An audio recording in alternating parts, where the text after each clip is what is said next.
Hi everyone, welcome to Crafty Yarn episode 27. I'm Caitlin. And I'm Samantha, and this is where we share what we've been crocheting and knitting over the last 2 weeks. So we've actually got 4 finished objects, which is quite high, and one of them is yours. Yes! So to start off with, I have finished a long-standing whip. So this is the cardigan that I've been crocheting for my dad in this Bendigo Wool Mills Classic 8-ply in the colourway Ensign, which is just a navy. So I've been working on this for quite a while, but his birthday is actually coming up in about a week, so I really needed to get it finished. And all I've got left to do is sew on the buttons and sew on the ends, but by the time we next film I won't have it anymore, so we'll get a photo once it's finished and put that in next time. But I've finished all the crocheting, and this little double crochet band that went all the way along and has the buttonholes. I think that took me longer than the whole cardigan took me. Was that double crochet? Yeah. Oh, I thought you were doing half trebles. No. Oh yes, that would have been quite slow going. Yeah.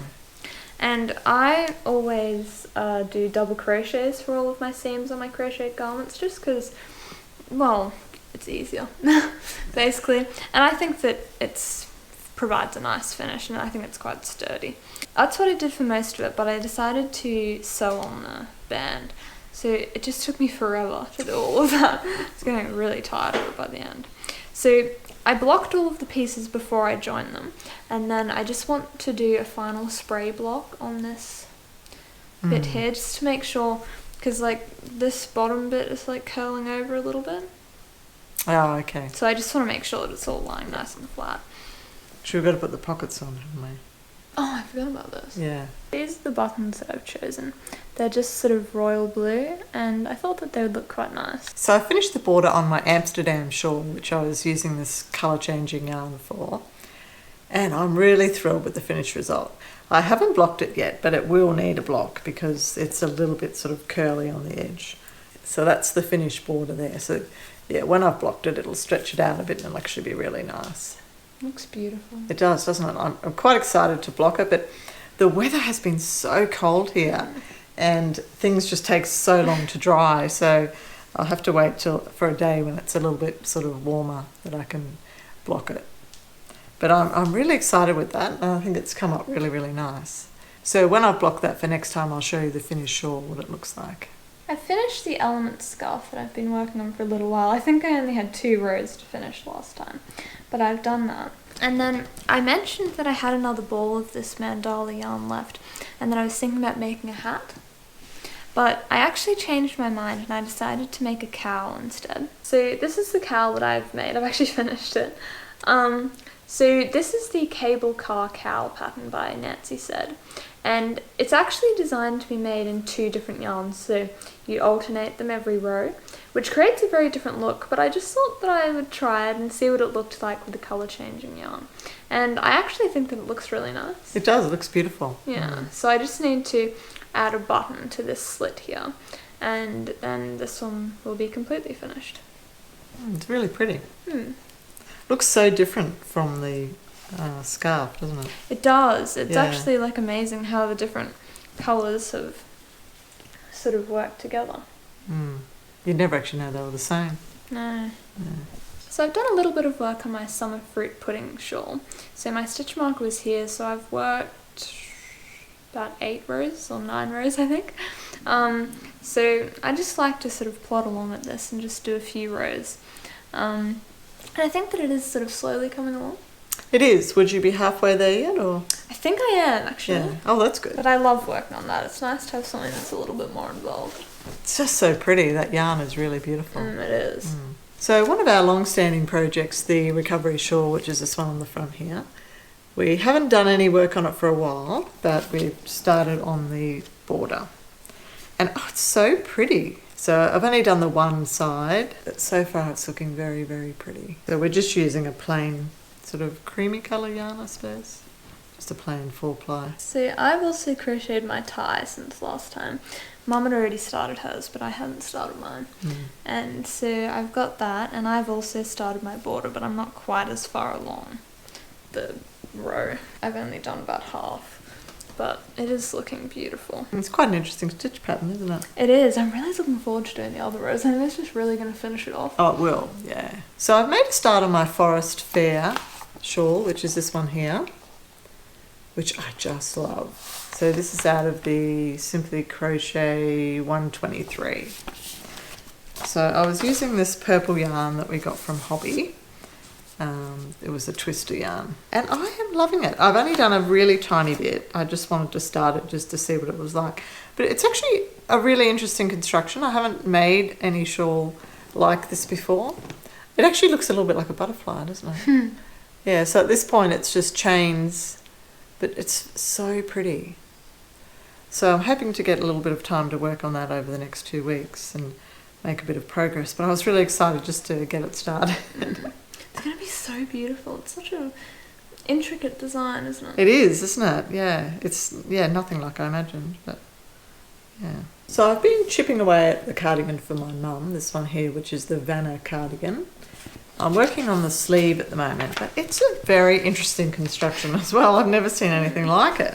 So I was working across this way, and then you do some or I don't know what they're called, but shaping of some sort. But it is a really weird shape. It's just got these sort of things that stick up, and I just can't really quite imagine what's going to happen with it. But anyway, and then you actually start from where you started and then you work back the other way. But I was saying to Caitlin, the only problem with that is because you're doing half trebles, it actually ends up running the other way. I mean, no one would notice, but I just thought it was sort of a strange way of doing it. And then I've started doing the shaping on that side there, but I've made a mistake because I don't, that one's up there and this one's down here, so I'm going to have to revisit that.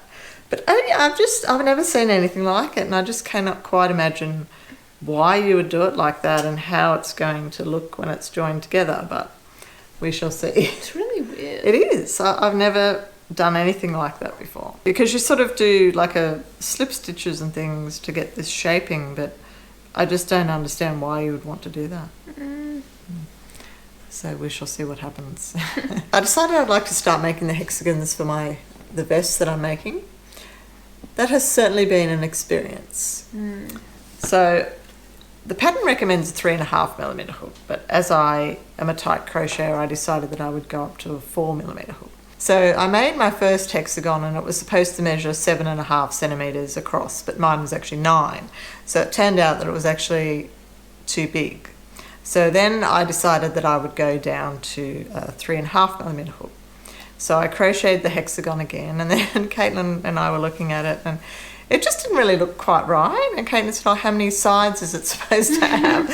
So I looked at the pattern and it said there were 6, but I had sort of 7, so not really sure what I was doing there. So Caitlin said, "Oh, you made a mistake back on the previous row." So I started it again, and then, so this is the hexagon here. So this is attempt number 3. So the 3.5mm hook works well. I've got the right size, but it's just really strange because I've ended up with this gap here, and still I don't actually have 6 even sides because that top side there is just really, really strange. So I was talking to Caitlin about it again, and she said, "Oh, what have you done?" sort of thing. But it turns out, she said, "Oh, look," she had another look at the pattern and said that there must be something wrong with the pattern because the way that it tells you to do it, like there's no way you're going to end up with the 10 stitches across the top of it. So Caitlin looked it up on the internet. Where did you look it up on the? I looked it up on the Ravelry page, Oh, okay. but it redirected to this huge page of pattern corrections just in the Simply Crochet books. Right, okay. So yes, the moral of the story here is if you're making something out of the Simply Crochet magazine, there could be a problem with it, and you need to check this website. I think we'll link it underneath so you can have a look at it. But yeah, so, but funnily enough, I think there's it goes up to an extra large, I think, and the different sizes, you do different things with the hexagons, and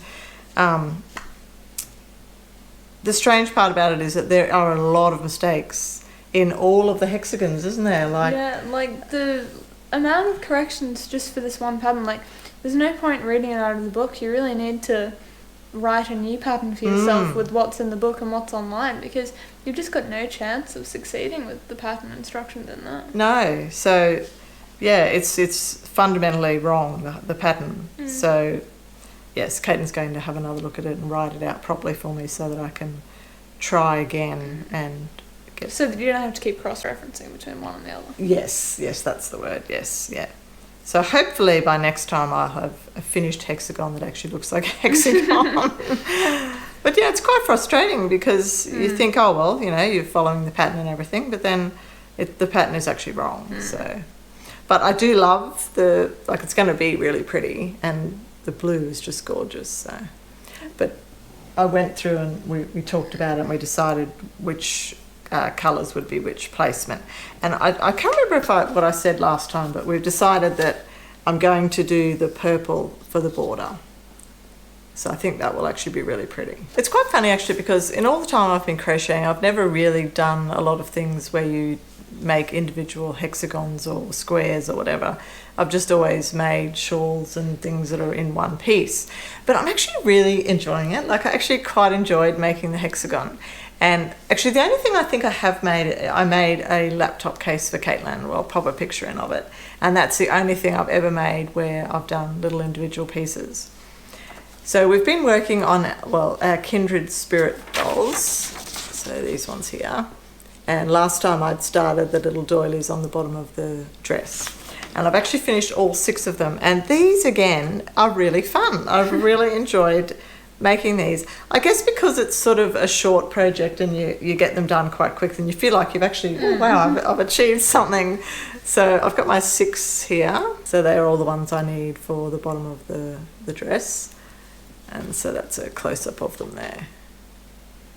They are just so pretty, and this little lacy edge is just adorable. So I've finished mine, but Caitlin hasn't quite finished hers yet. So once she catches up, we'll be able to work on the dress. So I've just been using a 4-ply cotton in the blue shade. But yeah, it's really, really been quite fun. So I'm quite looking forward to being able to move forward with that. And we went through and decided what colours we were going to use for the rest of it the other day, didn't we? We did, yes. We did some planning and we've worked out the other colours. So we just have to... I don't think we actually had any of them, did we? No. No. So actually, we had Diana's hair colour. We've got brown. Oh, yes, we had brown from the reindeer that we made. But yeah, we have to buy the rest of them. So yeah, so that's going to be really exciting. So I've only got 1.5 of mine finished. I've been sort of trying to get that cardigan done and, you know, working on the cowl, so I haven't done a lot on this. But you had a couple of nights where you didn't really have anything else to work on, so you decided to work on this. Yeah. But I'm hoping to have all of those done by next time. Oh, you will once you get into them. But I was actually really enjoying them, and I thought, because it was, I knew I'd got sort of the pattern down pat. I just thought I'll just plough through the 6 of them, and then, because I find for myself when I put things away and don't do them, it takes me a little bit to get back into the swing of it. So I thought, oh well, I'll just do the 6 and have them finished. Yeah. So we hope that you've enjoyed seeing what we've been making the past couple of weeks, and we're really, well, I haven't started anything new, but you're really excited about your new project. I am, yes. Now, once I get into the pattern of the hexagon, I'm going to quite enjoy that. So until next time, happy crafting.